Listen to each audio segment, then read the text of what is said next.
तो देखिए, हमारे आज के इस खास कार्यक्रम में हम बात करेंगे शीतकालीन विधानसभा सत्र की। जी, यूपी विधानमंडल का शीतकालीन सत्र 16 दिसंबर से 20 दिसंबर तक चलेगा। सत्र के पहले दिन सोमवार को औपचारिक कार्य जैसे अध्यादेशों, अधिसूचनाओं, नियमों को सदन के पटल पर रखा जाएगा और विधायी कार्य निपटाए जाएंगे। 17 दिसंबर को अनुपूरक बजट पेश किया जाएगा। 18 दिसंबर को अनुपूरक बजट पर चर्चा होगी, जिसके बाद उसे पारित किया जाएगा। 19 और 20 दिसंबर को विधायी कार्य होंगे। कार्यक्रम के मुताबिक 20 दिसंबर को सदन आधे दिन संचालित हो सकता है। वहीं बात मध्य प्रदेश की करें तो मध्य प्रदेश विधानसभा का शीतकालीन सत्र भी आज से शुरू हो रहा है, जिसके हंगामेदार रहने के आसार बने रहे।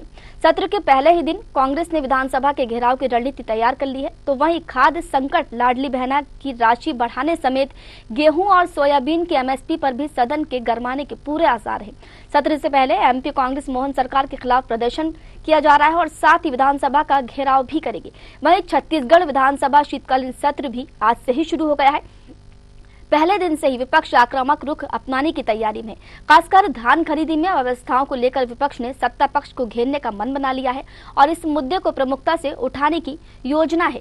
बता दें कि सत्र में कुल 4 बैठकें होंगी। सत्र की शुरुआत सोमवार को सुबह 11 बजे होगी। पहले दिन पूर्व राज्यसभा सांसद स्वर्गीय गोपाल व्यास और अविभाजित मध्य प्रदेश के पूर्व विधायक नंदराम सोरी को सदन में श्रद्धांजलि दी जाएगी।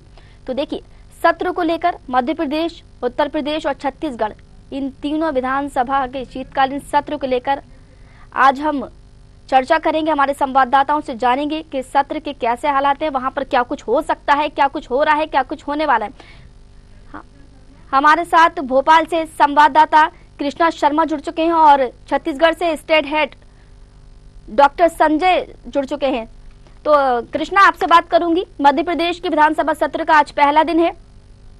सत्र शुरू होने से पहले ही कांग्रेस ने जो है रणनीति बना ली थी कि पूरा घेराव करेगी विधानसभा का। क्या कुछ अपडेट निकलकर सामने आ रहा है? बिल्कुल, देखिए, आज से विधानसभा का शीतकालीन सत्र शुरू हो रहा है और शीतकालीन सत्र 16 से 20 दिसंबर तक चलेगा।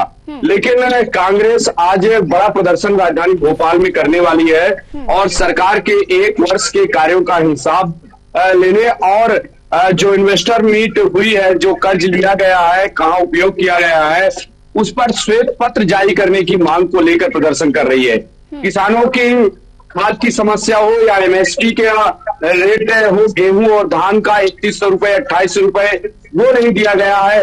लाडली बहनाओं को 3000 रुपए देने का जो संकल्प पत्र में बीजेपी का वादा था, वो नहीं दिया गया है। तो कहीं ना कहीं इन सब मुद्दों को लेकर विपक्ष आज सत्ता पक्ष को घेरने की तैयारी कर रहा है और 12 बजे से जवाहर चौक से ये रैली शुरू होगी और विधानसभा का घेराव करने कांग्रेस के कार्यकर्ता निकलेंगे। निश्चित तौर से एक बड़ा प्रदर्शन देखने को मिलेगा। राजधानी भोपाल में 50,000 से अधिक कांग्रेस के कार्यकर्ता आने की उम्मीद बनी हुई है। ठीक है कृष्ण, आपके पास लौटूंगे। स्टेट हेड छत्तीसगढ़ से हमारे साथ संजय जी भी जुड़े हुए। संजय जी, छत्तीसगढ़ की अगर हम बात करें तो वहां पर भी आज विधानसभा शीतकालीन सत्र की शुरुआत हो जाएगी, तो वहां पर विपक्ष की क्या तैयारियां हैं और उनके सवालों का जवाब देने के लिए पक्ष ने किस तरीके की तैयारी की है, आपसे जानना चाहेंगे।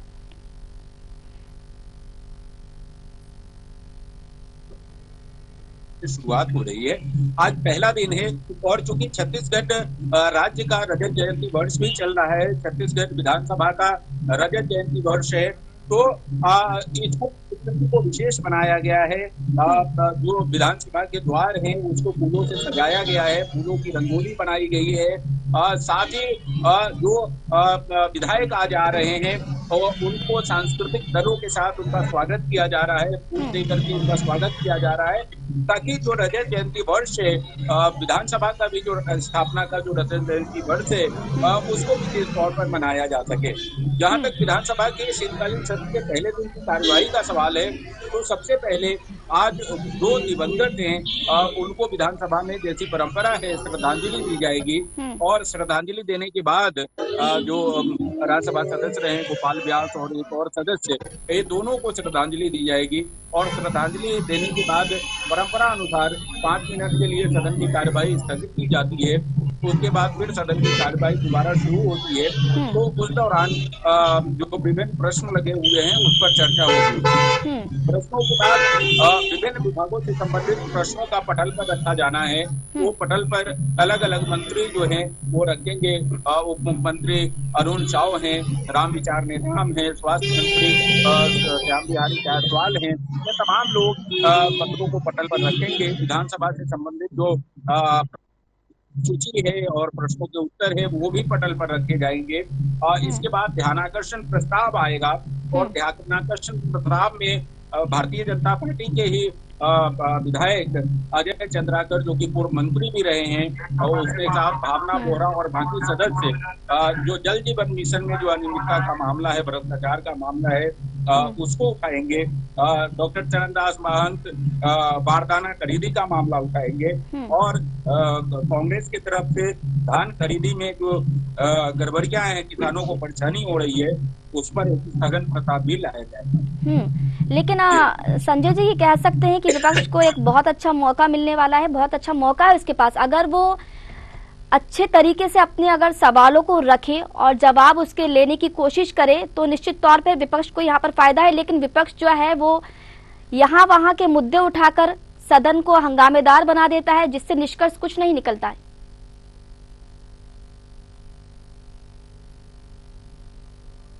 हुई है, कल विधायक दल की बैठक हुई थी और बैठक में पूरी तैयारी की गई है और उसके अनुसार सदन में आक्रामक तरीके से विपक्ष अपनी बातों को रखेगा।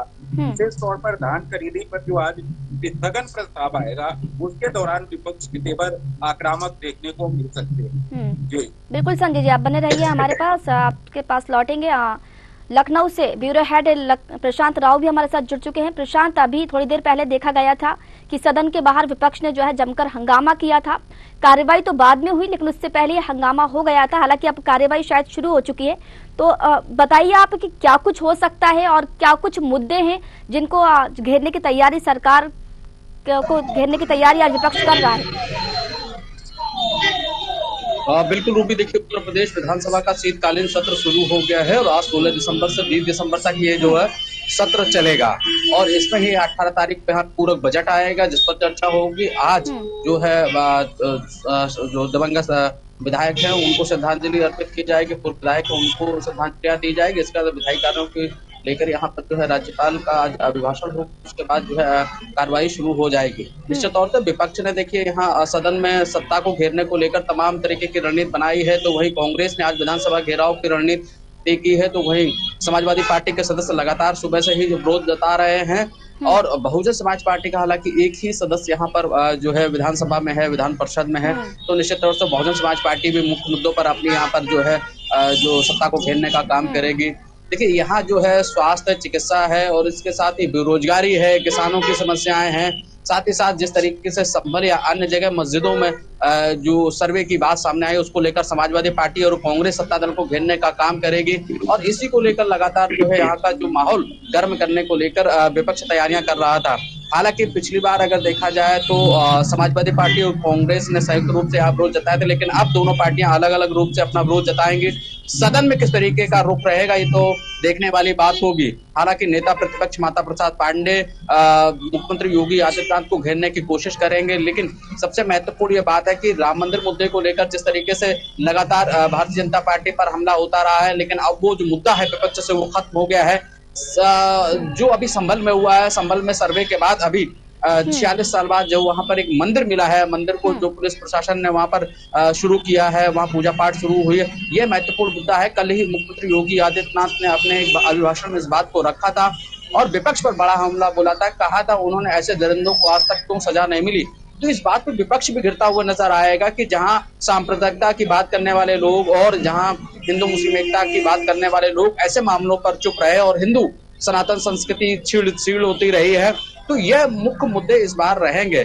किसानों में अगर देखा जाए तो आलू किसान हो या तिलहन किसान हो या गन्ना किसान हो, इनको लेकर भी जो है विपक्ष सरकार को घेरने की कोशिश करेगी। लेकिन गन्ना किसानों की बात की जाए तो सदन से पहले ही मुख्यमंत्री योगी आदित्यनाथ ने गन्ना किसानों का भारी भरकम यहाँ भुगतान किया है और साथ ही चीनी मिलों को भी निर्देश जारी किया है कि किसानों का भुगतान समय से किया जाए।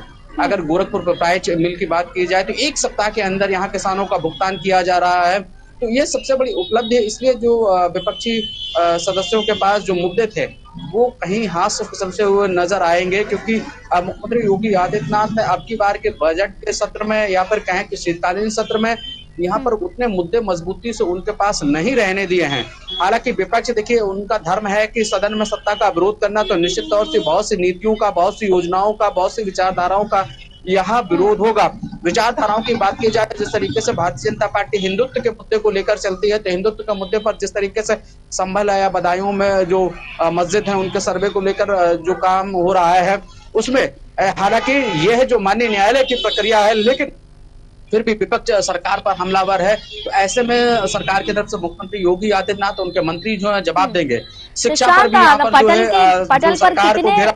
पटल पर कितने विधेयक रखे जा सकते हैं? और अभी हमने कुछ देर पहले देखा था कि सदन के बाहर हंगामा चल रहा था, हंगामा हो रहा था विपक्ष की तरफ से, तो हंगामे को लेकर क्या कुछ पुख्ता इंतजाम किए हैं जिला प्रशासन ने? सुरक्षा को लेकर क्या कुछ इंतजाम किए हैं? और पटल में कितने विधेयक रखे जा सकते हैं? बिल्कुल, देखिए 9 अध्यादेश पेश होंगे। 9 अध्यादेशों को मुख्यमंत्री योगी आदित्यनाथ की सरकार पेश करेगी और इन्हीं पे चर्चा होनी है। और अगर आज सदन के सत्र की बात की जाए तो निश्चित तौर सदन का सत्र है। आप हमारे पीछे में देख सकते हैं कि ये विधानसभा है और विधानसभा के यहाँ पर चप्पे चप्पे पर सुरक्षा व्यवस्था मौजूद की गई है।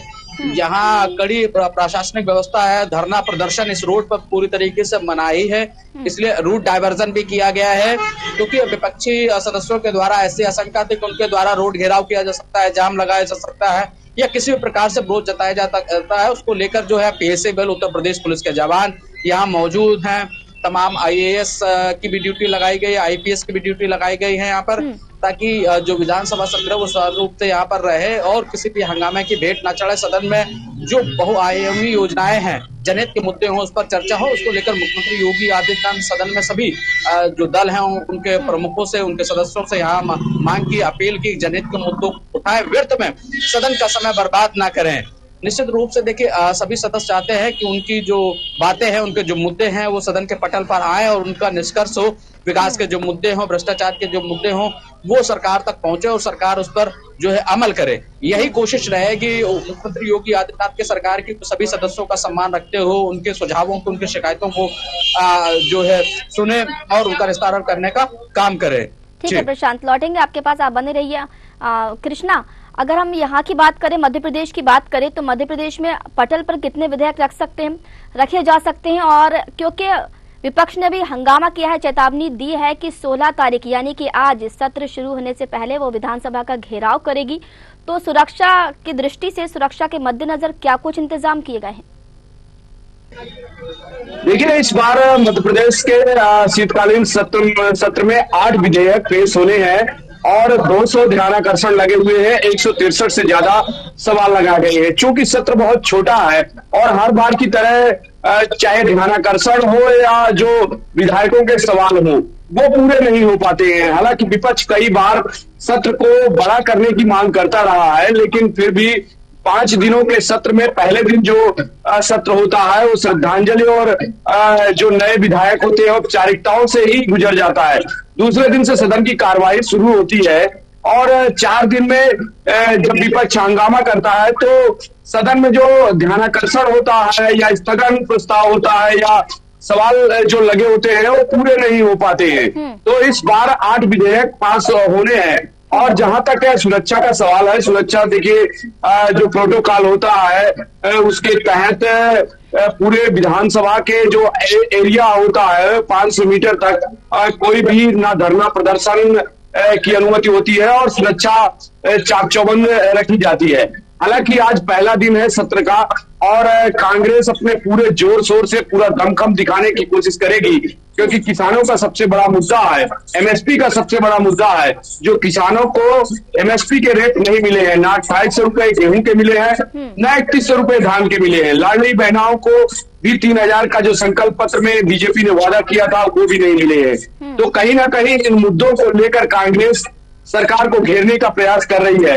और सबसे बड़ी बात, अभी हाल ही में खाद का एक बड़ा मुद्दा मध्य प्रदेश में सामने आया है, क्योंकि किसान लगातार लाइनों में लगा रहा और उसे लाठी डंडे तक खाने पड़े।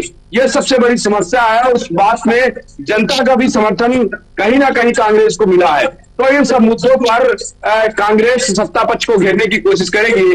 और सबसे बड़ा मुद्दा है निर्मला सप्रे विधायक का, जो कि कोर्ट में मामला विचाराधीन है, क्योंकि निर्मला सप्रे ने स्वीकार नहीं किया कि वो बीजेपी में गई है और विपक्ष ने यह आरोप लगाया है कि वो बीजेपी में चली गई है लोकसभा चुनाव के दौरान। अभी विधानसभा अध्यक्ष से नोटिस जारी करके कोर्ट ने पूछा है कि उस पर क्या कार्रवाई हो गई। देखना होगा कि सत्र में विधायक निर्मला सप्रे को लेकर कितना विपक्ष हंगामा खड़ा करती है। ठीक है कृष्णा, बने रहिए हमारे साथ। संजय जी, छत्तीसगढ़ की बात करें तो धान का कटोरा छत्तीसगढ़ को कहा जाता है, लेकिन यहाँ पर अन्नदाता जो है वो बेहद परेशान है। अन्नदाता खाद के लिए, बीज के लिए लाइनों में लगे रहते हैं, बहुत ज्यादा परेशानी है। कई किसानों ने तो आत्महत्या तक कर ली है। तो आपको नहीं लगता कि इस मुद्दे को लेकर जो जनता का समर्थन है वो कहीं ना कहीं विपक्ष की तरफ जा सकता है? मतलब सरकार ने या सत्ता पक्ष ने क्या कुछ तैयारियां करी हैं या क्या कुछ बिल पेश कर सकती है वो किसानों को लेकर? देखिए, छत्तीसगढ़ की सियासत में धान का काफी महत्व है। धान, छत्तीसगढ़ को धान का कटोरा तो कहा जाता है, लेकिन छत्तीसगढ़ में जो सियासत की जो है वो धान के इर्द गिर्द घूमती है, क्योंकि करीब करीब छत्तीसगढ़ की 75 से 80% की आबादी किसान है और उनका मुख्य फसल जो है धान है। धान से उनकी पूरी इकोनॉमी चलती है, लिहाजा धान का मुद्दा सबसे महत्वपूर्ण है। और इसी को देखते हुए कांग्रेस विधायक दल ने आज विधानसभा में धान खेती में जो दिक्कतें हैं किसानों को, जो परेशानी हो रही है, उसको लेकर के स्थगन प्रस्ताव लाने का फैसला किया है। उनका स्थगन प्रस्ताव आएगा और मुझे लगता है कि उस पर हंगामे के आसार है। सरकार की तरफ से संभव है कोई जवाब भी आए, लेकिन इस मुद्दे पर जो है विधानसभा में हंगामे और सत्ता पक्ष और विपक्ष आमने सामने दिख सकता है। जहां तक सत्ता पक्ष की तैयारी की आपने बात की, तो सत्ता पक्ष ने भी विधायक दल की बैठक हुई है, आक्रामक तरीके से अपनी बात सत्ता पक्ष ने भी रखने की रणनीति बनाई है और विपक्ष के जो भी सवाल आएंगे, जो भी मुद्दे आएंगे, उसका जवाब विपक्ष ने, सत्ता पक्ष ने भी आक्रामक तरीके से विधानसभा में देने की तैयारी की है। हाँ बिल्कुल संजय जी, तैयारियां तो दोनों ओर से है, लेकिन अभी ये कार्रवाई के बाद ही पता चलेगा कि आखिर कौन किस पर भारी है। प्रशांत, क्योंकि देश भर में आज जो है आंदोलन जारी है, किसान परेशान है हर जगह की। अगर हम बात करें, चाहे छत्तीसगढ़ की बात हो, मध्य प्रदेश की बात हो, उत्तर प्रदेश की बात हो, और इसी चीज का फायदा विपक्ष उठा सकता है, विपक्ष जन समर्थन हासिल कर सकता है इस मुद्दे को लेकर। तो अगर हम उत्तर प्रदेश की बात करें तो सत्ता पक्ष ने क्या कुछ तैयारी करी है? किसानों के लिए क्या कुछ बिल पेश हो सकते हैं, या किसानों का जो पूरा समर्थन है या जनता का समर्थन है जो इस मुद्दे की तरफ जा सकता है, क्या कुछ हो सकता है?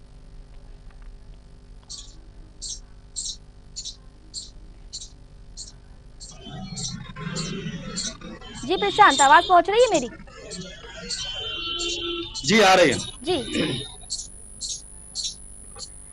प्रशांत, अगर हम देखिए बिल्कुल जिस तरीके से जी बोले, आप बोले। किसानों को मुद्दा देखा जाए, किसानों को मुद्दे को लेकर भी यहाँ पर जो सदन में है, विपक्ष आज योगी सरकार को घेरने की कोशिश करेगा, क्योंकि दिल्ली में जिस तरीके से किसानों ने घेराव किया, उसमें बहुतायत संख्या में पश्चिम क्षेत्र के जो किसान हैं, जिसमें गन्ना किसान है और इसके साथ ही धान किसान है, उन्होंने सरकार को एमएसपी को लेकर घेरने की कोशिश की है। हालांकि अगर उत्तर प्रदेश के जिले देखे, फैजाबाद है, नोएडा है, इसके साथ ही अलीगढ़ है, मेरठ है, बागपत है, शामली है, मथुरा है, यहाँ के किसान भारी संख्या में जो है दिल्ली पहुंचे हैं। तो निश्चित तौर पे क्योंकि सरकार का सदन चल रहा है, तो ऐसे में इस सदन में जो है घेराव करने की कोशिश विपक्ष जरूर करेगा। लेकिन इस बार योगी सरकार जो सदन में 9 अध्यादेश लाने वाली है, उसमें अगर प्रमुखता से देखा जाए, इसमें 4 निजी यूनिवर्सिटियों से जुड़े अध्यादेश आएंगे, एक एससी आयोग को लेकर भी यहाँ पर जो है अध्यादेश आएगा, एक गौ सेवा आयोग के लेकर भी अध्यादेश आएगा, एक लोक सेवा आयोग के लेकर भी अध्यादेश लाया जाएगा, एक खेल यूनिवर्सिटी को लेकर यहाँ अध्यादेश लाया जाएगा, एक समान टैक्स से जुड़े भी यहाँ पर कानूनों में बदलाव को लेकर भी यहाँ पर जो है एक अध्यादेश जो है मुख्यमंत्री योगी आदित्यनाथ सदन में पेश करेंगे। इन सभी से जुड़े विधेयकों को पारित कराए जा सकने को लेकर मुख्यमंत्री योगी आदित्यनाथ ने सभी विपक्षी दलों से यहाँ पर जो है अपील की है। निश्चित तौर से जनहित मुद्दे को लेकर मुख्यमंत्री योगी आदित्यनाथ ने अपनी सरकार द्वारा जो भी ठीक है कार्य हो रहे हैं प्रशांत, तैयारियां तो दोनों दलों तरफ के से, सत्ता पक्ष की बात करें या विपक्ष की बात करें, तैयारियां दोनों तरफ से है। वो सवालों को लेकर तैयार है और ये जवाबों को लेकर तैयार है, लेकिन कार्रवाई के बाद पता चलेगा कि कौन किस पर हावी हुआ है। फिलहाल आप तीनों का बहुत बहुत शुक्रिया हमारे साथ जुड़ने के लिए और जानकारी साझा करने के लिए।